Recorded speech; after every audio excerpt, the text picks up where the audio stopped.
What's up, YouTube? Back with a shoe review. So, yes, I'm a sneakerhead and I'm also an athlete. I'm in my mid 40s and I look for great shoes in Nike and Adidas. And it's time for me to get into the Hoka. Saving these old knees and back and feet, working out without pain is essential. So I went to a store called Fleet Feet. That's in Greensboro, North Carolina. They do a shoe analysis. They figure out your pronation, if you're flat footed or not, your actual shoe size. Strangely enough, they said I was a 15, and I've been wearing 14 for better part of the last 20 years. But I'm definitely not a 15. I put these on, and I still have a lot of room. One thing I do not like about the shoe, I'll start with that, is because they're so very wide, and me with a narrow and flat foot, there is excessive room in the toe box. I will try the shoe on here in a moment and let you see it on feet. But the shoe store I went to did not have anything other than a 14D. So that's for wide footers, and I do not have wide feet. So I kind of experienced that kind of floating around the shoe feeling. I don't want to have to lace my shoes up extremely tight because it cuts off your circulation. Also, when running and jogging yesterday, I did about a mile on the treadmill walking and then another mile of light running.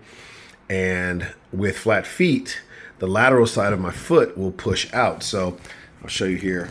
This part of my foot is pushing out as I run, and there's no support here.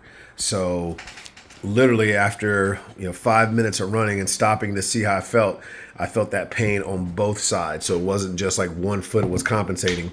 I felt it on both sides. But on the good side, extreme cushioning. Obviously, with a sole this thick, it better be very cushioned, and it is. Also, it has a very good heel to toe transition, which is great as you run, of course, making that run feel more smooth. Very lightweight knit materials, very breathable, very airy. You do have the reflectors on the back for running, so you can be seen at night. And of course, the shoe is just flat out ugly.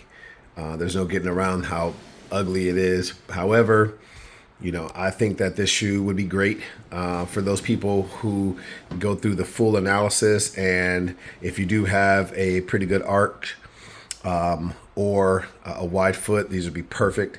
I'm assuming Hoka makes a narrow style. That's just not what they gave me. They gave me a few to choose from. I looked at an ASIC, a New Balance, a Hoka, and I went with the Hoka. Thankfully, the shoe store does have a 60-day return policy, so I'll probably be giving these back, but I'm going to give it a few more workouts before I decide. Let me go ahead and show you what it looks like on feet. All right, so these are the Hoka Arahi 6s. And, I got to admit, putting them on feels great. They are very comfortable. I do not feel the constriction or anything like that. And I did go with the pair that gave me a little bit more of what I call court feel. For your basketball players, you know what that is, versus extra cushioning. So it had lots of cushioning, but there was even a higher step up for cushioning that I did not go with.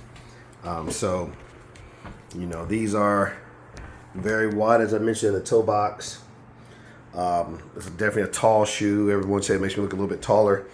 Again, I'm not mad at them, but I got to figure out a variation of how to wear them. I don't know if I should go with a double socket or maybe just loosen up the lacing while I run so that I can get that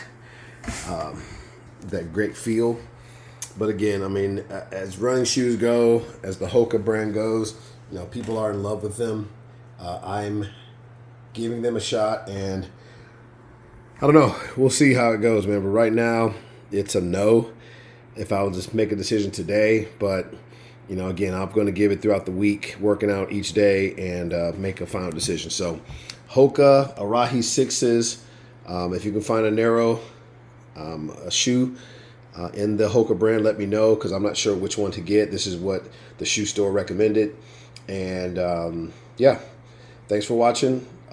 Like and subscribe, of course. And if you like my shoe reviews, I'll continue them. Thank you.